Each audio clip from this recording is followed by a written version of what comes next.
오늘 이 자리 가운데 나오신 여러분들을 주님의 이름으로 환영합니다. 7월 말 8월 초가 되면 우리 휴가들 많이 떠나시지요. 보통 휴가를 떠날 때 가장 먼저 생각하는 것이 뭘까요? 바로 이것일 거예요. 어디서 묵어야 될까? 어느 곳에서 지내야 할까를 고민합니다. 우리 교회도 이번 7월 말에 아주 기쁜 소식이 있잖아요. 어떤 기쁜 소식이냐면 여기 현수막에 딱 있는 온 가족 함께하는 드림 축제가 있습니다. 여름 산상송회라는 이름이 더 익숙하실 텐데요. 드림 축제가 있는데 드림 축제를 가려고 할 때도 가장 먼저 고민하는 게 있잖아요. 전도회장을 맡고 계신 분들은 우리 전도회 식구들을 어디서 재워야 하나, 그리고 가족들과 함께 올라가시는 분들은 가족들과 함께 어디에서 묵어야 하나, 굉장히 금요일부터 주일까지 묵을 숙소를 구하는 것이 굉장히 고민이 될 것입니다. 지난번에 목자님과 함께 목원들 이렇게 다 모아서 다 만나봄이라는 제목으로 또 이렇게 만남의 시간을 좀 가졌었는데요. 함께 식사를 하는 자리에서 목자님이 굉장히 감격하시면서 이런 간증을 하시더라고요. 목사님, 저 이번 산상송회 때 2인실 구했잖아요 하면서 굉장히 벅차서 이야기를 하는 거예요. 9시 땡 해서 전화를 100통을 하셨다는 거예요. 100통을 해서 이제 2인실을 하나님께서 주셨어요. 아니 글쎄, 남편이 보통 평소에는 이런 얘기 잘 안 하는데, 여보 이번 여름에는 수련회 한번, 여름 산상송회 한번 올라갈까? 라는 말을 듣고는 그때부터 기도하기 시작했는데 9시 땡 하고 100통 하고 나니까 하나님께서 우리 가정에 2인실을 주셨어요. 저 평생 그 산상송회 많이 올라가 봤지만 2인실에서 자보긴 처음이에요 하면서 이렇게 간증을 해주시더라고요. 우리가 여행 중에 묵는 숙소는 어찌 보면 잠시 머무르는 것일 뿐입니다. 아무리 물 좋고 공기 좋은 양수리 수양관이라고 해도 1년 365일 지낼 사람 없고, 또 정해진 일정이 끝나면 돌아가게 마련입니다. 사도 바울은 이 땅에서 숨쉬며 살아가는 우리의 육체를 땅에 있는 우리의 장막집이라고 말합니다. 이 땅에서의 장막집은 하나님께서 정한 시간이 지나면 무너지고 맙니다. 즉 하나님께로 돌아가게 된다라는 것이죠. 하지만 이 땅에서의 장막집은 장막집인 육체의 죽음이 찾아온다고 해도 우리가 낙심하지 않을 이유는 바로 그리스도인들에게는 돌아갈 하나님이 마련해 주신 영원한 집이 있다라는 것입니다. 오늘 이 자리에 계신 여러분 모두가 하늘로부터 오는 영원한 집을, 그 처소를 덧입기를 사모하시기를 바랍니다. 영원한 처소를 덧입는다는 것은 하나님 나라를 바라보고 살아간다라는 것이죠. 이 자리에 계신 분들 모두가 다 그 하나님 나라를 바라보고 영원한 그 집을 덧입고 살아가고 계신 줄 압니다. 고린도후서 5장 2절에서 이렇게 얘기하고 있어요. 참으로 우리가 여기서 탄식하며 하늘로부터 오는 우리 처소로 덧입기를 간절히 사모하노라. 이 땅에서의 우리의 삶은 탄식이 나오는 삶일 수도 있습니다. 매 순간 기쁨과 감사함이 넘치고 즐거움이 넘치면 좋겠지만, 때때로 찾아오는 고난과 어려움들로 인해서 탄식이 나오는 삶일 수 있습니다. 그러한 탄식이 나오는 삶 가운데서도 낙심하지 않고 승리할 수 있는 이유는 바로 하늘에 있는 영원한 집이 우리를 기다리고 있기 때문인 줄 믿습니다. 아멘이십니까? 아멘. 이 땅에서의 장막집인 육신으로 살아가는 우리는 예고 없이 닥쳐오는 고난 그리고 어려움들 앞에서 너무나 힘들고 또 두렵고 어려운 나머지 영원한 집이 있음을 기억하지 못할 때도 있습니다. 그 고난이 당장에 닥쳐서 이거 어떻게 해야 되나, 하나님께 기도조차 나오지 않는 그런 상황, 하나님 나라는 둘째치고 하나님 앞에서 하나님 저 좀 도와주세요 라는 기도조차 못하는 그런 상황 가운데 닥칠 때도 있습니다. 하나님을 예배하는 자리에 나와 하나님 말씀을 들을 때는 그렇지 하나님 나라 있지, 하나님께서 나에게 약속해 주신 그 영원한 집이 있지라고 막상 그렇게 고백하며 살아가고 있지만, 막상 이 예배당을 나가고 교회 문 밖을 나가면 이제 닥쳐오는 상황들은 전혀 변하지 않고 무엇 하나 해결되지 않은 그런 문제 가운데서 영원한 집, 그 장막집을 향한 확신은 온데간데 없고, 이 성전의 자리에 앉아서 아멘, 그렇죠 하나님 그렇죠 했던 그런 믿음과 고백들은 온데간데 없어지고 두려움이 확 엄습해 버리는 모습을 우리는 너무 많이 경험한 것을 볼 수가 있습니다. 그래서 하나님은 하늘의 영원한 집에 대한 약속의 보증으로 성령님을 우리에게 보내주셨다라고 말씀하고 계세요. 5장 5절 말씀인데요, 같이 읽어보겠습니다. 고린도후서 5장 5절입니다. 곧 이것을 우리에게 이루게 하시고 보증으로 성령을 우리에게 주신 이는 하나님이시니라. 아멘. 성령으로 말미암아 하늘에 있는 영원한 집이 예비되었음을 확실히 보증해 주셨으니, 이 땅에서의 장막집인 육신에 거한다고 할지라도 하늘에 있는 영원한 집은 하나님 나라를 사모하며 살아가시는 여러분들이 되시기를 바랍니다. 때때로 찾아오는 고난과 어려움 가운데서도 그 고난과 어려움과 두려움이 우리를 확 엄습한다고 할지라도 우리에게 보증으로 보내주신 성령님으로 말미암아 그 두려움 떨쳐내시고 고난 가운데서 낙심하지 마시고 하나님 나라가 있다, 확실한 하나님 나라가 있다, 나에게 예비해 주신 하나님 나라가 있음을 확신하며 나아가시는 여러분들 되길 바랍니다. 아멘. 그런데 영원한 집인 하나님 나라를 사모합시다 라고 할 때 아멘은 했지만, 막상 삶 가운데서 하나님 나라의 삶을, 나라를 바라보고 기대하는 삶을 살아가기란 참 쉽지가 않아요. 이게 가능하려면 철저히 믿음으로 행할 때 가능합니다. 그간 우리는 그저 눈앞에 보이는 것만 바라보고 행하는 것에 너무나 익숙해져 있어요. 하지만 눈앞에 확실한 증거를 보여야만 그때 행동하는 모습들이 우리는 너무나 많다라는 겁니다. 하지만 하나님 방법은 어떠냐면, 눈앞에 바라보는 것만 따라가는 것을 이야기하지 않고 믿음으로 행하는 것이 바로 하나님의 방법입니다. 여러분, 출애굽기에 보면 하나님 말씀 순종해서 10가지 재앙 다 직접 몸으로 경험하고 출애굽해서 홍해 앞에 선 모세와 이스라엘 백성 뒤에 누가 있어요? 애굽의 군대가 따라왔다라고 얘기하고 있잖아요. 그때 이스라엘 백성들은 이제 우리 죽었다 라고 생각하고 절망 가운데서 모세를 원망합니다. 아니, 그냥 애굽에서 우리 노예로 종살이하다가 죽었으면 될 걸 왜 괜히 우리를 데리고 와가지고, 아니 그 이스라엘 백성들도 10가지 재앙 봤다니까요. 하나님께서 인도하시고 붙들어 주시고 함께 해주신 모습들 다 봤어요. 그럼에도 홍해 앞에서 뒤에 애굽 군대가 따라오는 모습 가운데서 두려움과 고민과 고난과 걱정 가운데서 낙심돼서 모세를 원망하고 있는 것을 볼 수가 있습니다. 그때 모세는 눈앞에 아무것도 보이지 않았지만 믿음으로 그들에게 담대히 얘기하고 있어요. 모세가 백성에게 이르되 너희는 두려워하지 말고 가만히 있어서 여호와께서 너희를 위하여 행하시는 구원을 보라. 너희가 오늘 본 애굽 사람을 영원히 다시 보지 아니하리니 여호와께서 너희를 위하여 싸우시리니 너희는 가만히 있을지어다 라고 이렇게 이야기하고 있습니다. 이스라엘 백성과 모세의 눈앞에 보이는 또 죽음의 기운이 가득하여서 넘실대는 홍해가 눈앞에 있었습니다. 하지만 모세는 보이는 것으로 행하지 않고 믿음으로 행했죠. 모세가 믿음으로 행했을 때 홍해가 열리고 살아나고 살리는 역사가 일어난 줄 믿습니다.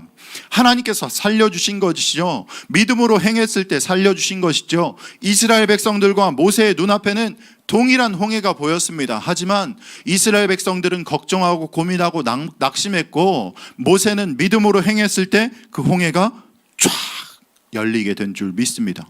여러분 삶 가운데서도 마찬가지입니다. 이 사건들을 통해서 여러분 삶 가운데서의 모습들, 지금 처한 눈앞에 홍해가 눈앞에 있는 그런 상황 가운데서도 여러분들이 행할 그 방법들을 이야기해 주고 계시는 것이죠. 어떻게 해야 돼요? 믿음으로 행해야 될 줄 믿습니다. 우리가 이 땅을 살아가면서 참 많은 고난과 또한 고민들, 어려움들이 있습니다. 하지만 이러한 고난과 어려움들을 홍해와 같이 우리 삶을 가로막고 있는 상황 가운데 있다 할지라도 하늘에 있는 영원한 집을 사모하는 방법은 눈앞에 펼쳐진 상황과 환경 바라보지 않고 그저 믿음으로 행하는 것입니다. 믿음으로 행한다. 여러분, 믿음으로 행하십시오. 믿음으로 행하십시오. 라고 이렇게 이야기는 하지만 굉장히 추상적이잖아요. 아니, 목사님, 뭘 믿음으로 행합니까? 그런데 제가 여러분 상황 하나하나를 이런 상황에서 믿음으로 행해야 됩니다. 이런 상황에서 믿음으로 행해야 됩니다. 자녀의 문제, 자녀의 기도에 있어서도 믿음으로 행하고 사업의 문제에 있어서도 믿음으로 행해야 합니다. 라고 하나하나 다 이야기해 줄 수 없습니다. 그런데 여러분 너무나 잘 알고 있어요. 내 삶 가운데 믿음으로 행해야 될 게 무엇이구나 라는 것을 저보다 여러분들이 더 잘 알고 있습니다. 그러니 여러분 오늘 기도하세요.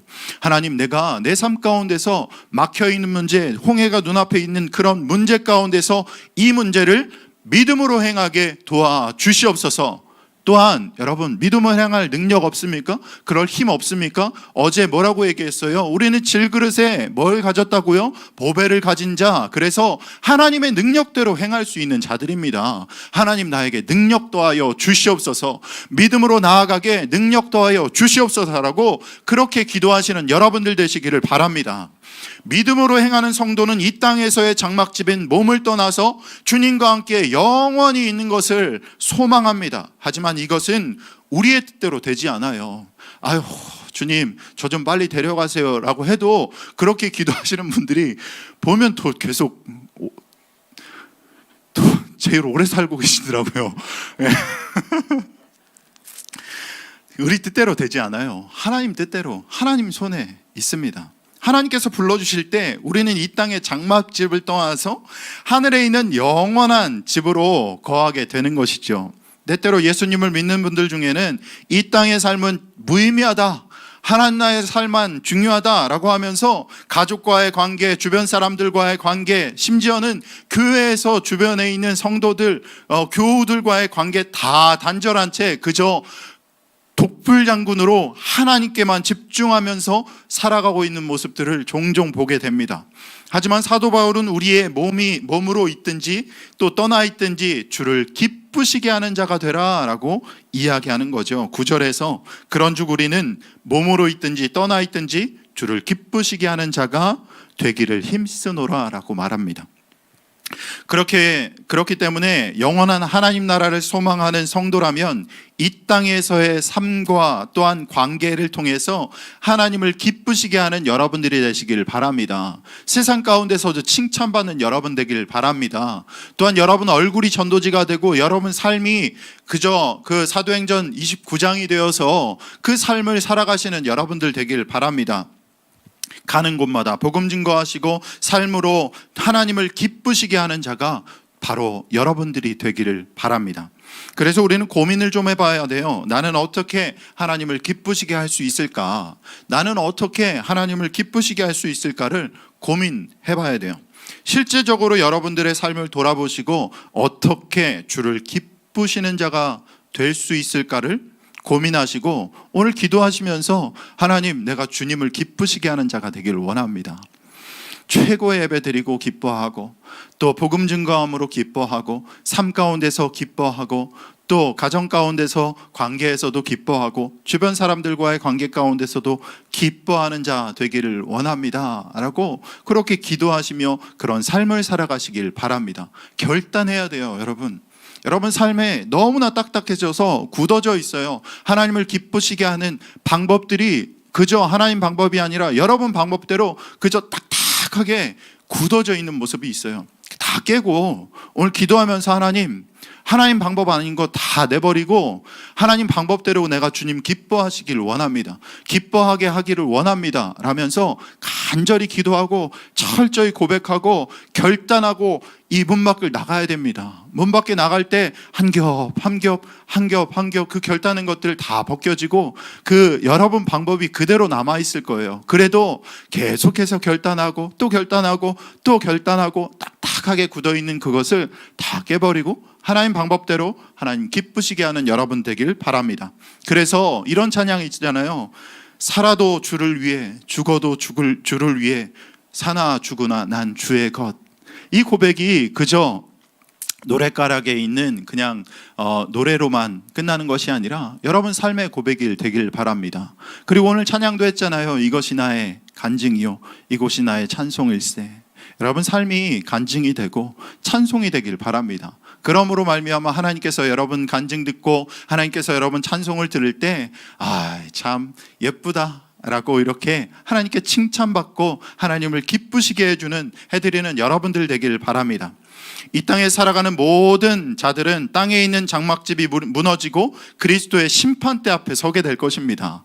이 말씀 보면 굉장히 무서울 수 있어요. 하지만 그 앞에서 그리스도를 믿음으로 하나님의 자녀된 자들은 정죄의 심판을 받지 않습니다. 로마서 8장 1절에서 그러므로 이제 그리스도 예수 안에 있는 자들은 결코 정죄함이 없나니 라고 말씀하고 있습니다. 그렇기 때문에 심판대 앞에 서는 것을 무서워하지 마세요. 여러분 범죄자들은 차를 타고 갈 때 옆에 경찰차만 지나가도 덜덜벌벌벌 떱니다.